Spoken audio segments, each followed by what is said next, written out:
नाम है श्री दिगंबर पूर्णम गिरी। जब मैंने शास्त्र पढ़ा और उसमें यह आया कि जब महाप्रलय होगी तो 12 सूर्यों का ताप इस पृथ्वी पे गिरेगा जी। और मैंने आंख खोल के देखा तो एक ही सूर्य दिख रहा है, 11 और नहीं दिख रहे।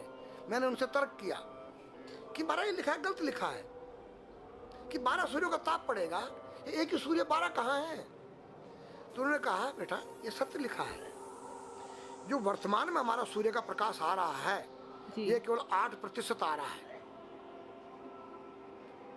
92% ओजोन परत पर रुक जा रहा है, जो अल्ट्रावायलेट किरणें जिसको कहते हैं। ओके। यहाँ केवल 8 आ रहा है विटामिन डी को लेकर, रेडियम से युक्त होकर।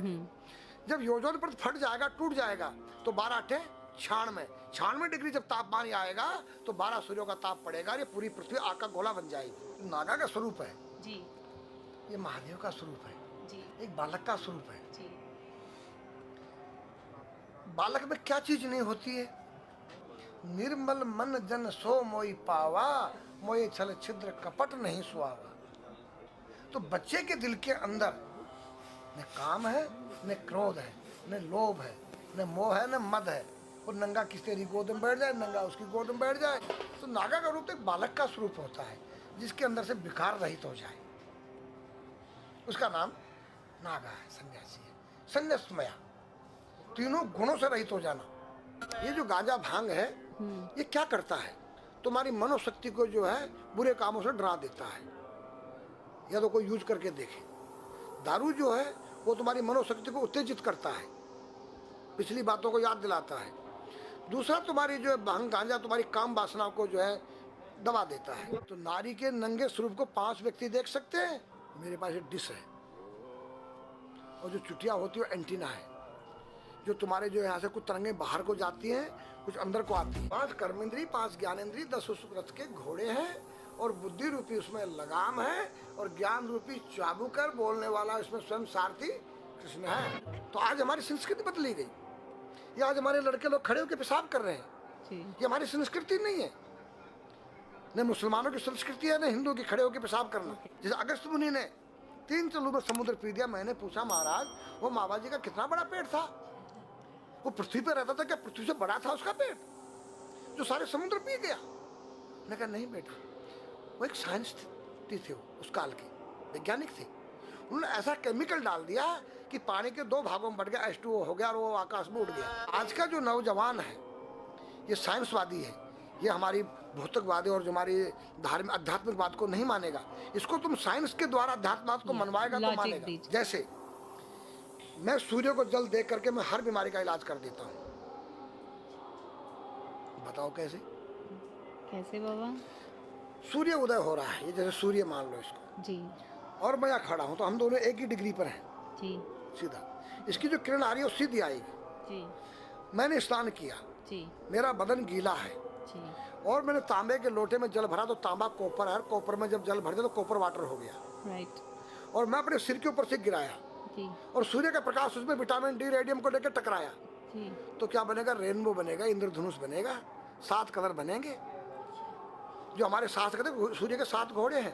अब उसमें जो हरा रंग है क्लोरोफिल का है, जो पत्तियों में पाई जाती है, विटामिन डी और रेडियम से लैस है। वो मेरे मस्तक पे, मेरी आँख पे, मेरे कंठ पे, मेरे हृदय पे, मेरे फेफड़े पे, मेरे लीवर पे, मेरे पित्त पे, मेरे आमाशय पे, मेरे गुर्दों पे जब वो गिरेगा क्या करेगा? ऐसे 6 रंग कलर और बचे हैं, बैंगनी है, ऑरेंज है, नीला है। तो ये क्या करेंगे? किस चीज़ के प्रतीक है? जब हरा रंग क्लोरोफिल का है और डॉक्टर कहता है हरी पत्तियां खाओ, सब्जियां खाओ, उसमें आपको आयरन मिलेगा। तो अब वो जो विटामिन डी से जो हरा रंग पैदा हुआ है सूर्य की किरण से कॉपर वाटर में, वो क्या करेगा? कोई वैज्ञानिक बताए तो सही मुझे। एक अमेरिका का चेला है, एक रूस का है, वो मेरे भगत बने हुए हैं। हरिद्वार में क्या वो कोई जल दे रहा होगा सूर्य को, वो भी अपने ऐसे से फेंक रहा है, मैं बैठा देख रहा हूँ ये क्या कर रहा है। मैंने उसको बुलाया तो मैंने यही फार्मूला उसको समझाया। वो मेरा शिष्य बनेगा। बोला ओ ये तो साइंस। मस्तिष्क पर तिलक क्यों लगाते हो इस जगह पर? पहले लगता है पीला, फिर लगता है लाल, फिर लगता है सफ़ेद। 3 कलर क्यों लगते हैं? काला क्यों नहीं लगता? चौराहे पे 3 बत्तियां हैं, जी, देखा होगा। जी।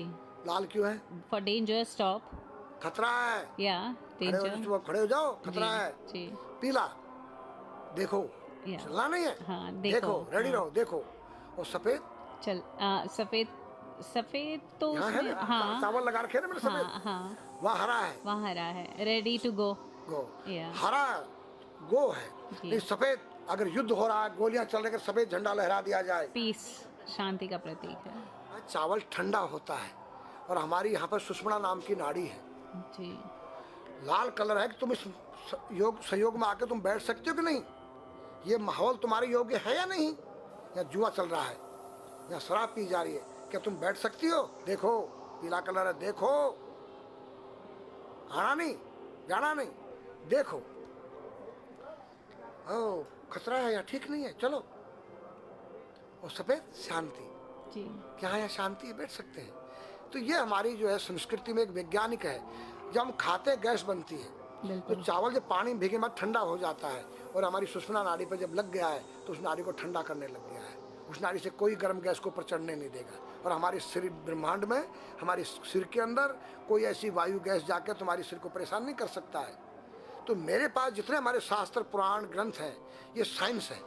मैं साइंस के द्वारा इन वैज्ञानिकों को समझा सकता हूँ और रगड़ा सकता हूँ। कहा जाता है कि नागा बाबा जो हैं वो कुंभ मेले के बाद विलुप्त हो जाते हैं, ऐसा कुछ है क्या? ऐसा नहीं है। जैसे हम गंगोत्री धाम हिमालय में रहते हैं, जी वहाँ मुझे हिमालय पसंद आया। जी क्यों? कि तुम गर्मी से बचने के लिए तुम्हारे रूम में एसी लगी है, जी ठंडा पानी पीने के लिए तुम्हारे पास कृत्रिम जो है फ्रिज लगा है, जी हवा लेने के लिए तुम्हारे को पंखे या कूलर जो है कृत्रिम लगे हैं। लेकिन भोलेनाथ बाबा ने मेरे लिए नेचुरल एसी लगा रखी है, और नेचुरल फ्रिज लगाया है, नेचुरल पंखे लगे हैं। तो जब मैंने सब कुछ त्याग दिया, छाती में तो मैं कुछ लेके नहीं जा सकता हूँ, चाहे मेरे पास अरबों खरबों रुपया हो, जी खाऊंगा मैं उतना ही जितनी मेरी पेट के अंदर भूख है। पढ़ना लिखना ये तो सहज चातुरी, काम धैन मन बस करन गगन चढ़न मुश्किल। काम धैन मतलब अपने वीर्य को कंट्रोल करना, अपने मन को कंट्रोल करना, और अपने प्राण को ब्रह्मांड में यहाँ ले जाना। ये खोपड़ी क्या है? ब्रह्मांड है, उसको कहते हैं समाधि।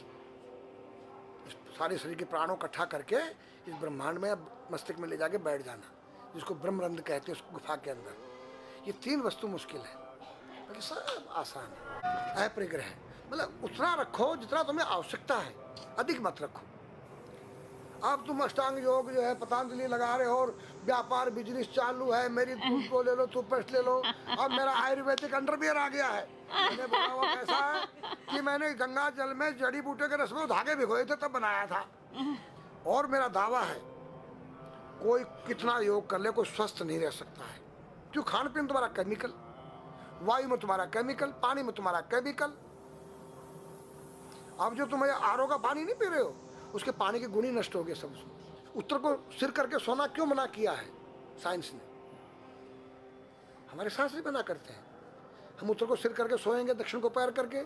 हम जब उठेंगे तो हमारी दृष्टि कहाँ? दक्षिण की तरफ जाती है। दक्षिण में यम का वास होता है, और जब दक्षिण को सिर करके सोएंगे तो हमारा मुंह उत्तर को जाएगा। उत्तर हिमालय है, भगवान शिव का कैलाश है। साइंस कहता है कि पृथ्वी के उत्तर ध्रुव दक्षिण ध्रुव है। पृथ्वी कैसी है पता है? तेरा सिर, सेम तेरा चेहरा 23.5 डिग्री के अंश पर है। ये थोड़ी सी चुटिया नाप लेना अपनी प्रकार लेकर के, तुम भी नाप लेना, तुम भी नाप लेना, मैं भी नाप लूँ चाहे। ये थोड़ी सी चुटिया 90 पर नहीं है, ऐसे तिरछी झुकी हुई है। ये चुटिया, ये थोड़ी है 66.5 डिग्री का कोण बनाती है। तो ये जो चुंबकीय मैग्नेट पावर है, उत्तर से नॉर्थ से साउथ तक, हम जब सिर उत्तर की तरफ करेंगे तो ये नॉर्थ है, वो नॉर्थ है। नॉर्थ को नॉर्थ धक्का मारेगा तो तुम्हारे दिमाग में और तुम्हारे हार्ट में डिस्प्लोजन होगा और बैलेंस बिगाड़ेगा। इसलिए साइंस भी कहता है कि उत्तर की ओर सिर मत करो, और हमारे शास्त्र भी कहते हैं कि उधर मत करो, नीचे उधर दक्षिण की तरफ यम का वास है, उनकी तरफ दृष्टि पड़ती है उठते ही। मतलब एक कहने का फर्क है, एक चीज़ एक ही है। आज हमारे पास योग की विद्या थी, वो गायब हो चुकी है। अब तो जो थोड़ा सा कोई एक चूहा था, वो दुकान में गया, उसको एक हल्दी कंकर मिल गया, बोला हम पंसारी हो गया है। हल्दी मिल जाने से पंसारी बन गया। जो पीटी स्कूल में कभी किया होगा आप लोगों ने, पढ़ा होगा स्कूल हाँ में, जी। उसी को योग कह रहे हैं। योग क्या है? भगवान कृष्ण के पास था, उज्जैन गए थे संदीपनी ऋषि के पास सीखने के लिए। एक ही समय में 16,808 राणियों के साथ बात कर रहे हैं, अलग अलग रूप में। योग से अनेक रूप बन सकते हैं। योग हनुमान जी के पास था। जब लंका में घुसे हैं तो मच्छर का रूप बनाया उन्होंने, मत्स्य के समान रूप धर कपि, मच्छर के समान। जब सीता के पास गए छोटे से बनकर तो पूछा क्या तेरे जैसे ही है सब? कि हाँ। फिर तो श्रीलंका पे विजय पाना असंभव है। तो हनुमान ने पहाड़ का जैसा रूप दिखाया, हिमालय जैसा। सर्जविन करना, अपने प्राण को निकाल के मुर्दे में डाल देना, उसको प्रकाया प्रवेश कहते हैं, जो आज है ही नहीं, लुप्त हो गई। जो जानता है उसने किसी को बताता नहीं है। अगर अब उसका कोई शिष्य है उसको बताना चाहो, उसको जिज्ञासा नहीं उस शिष्य को सीखने के लिए।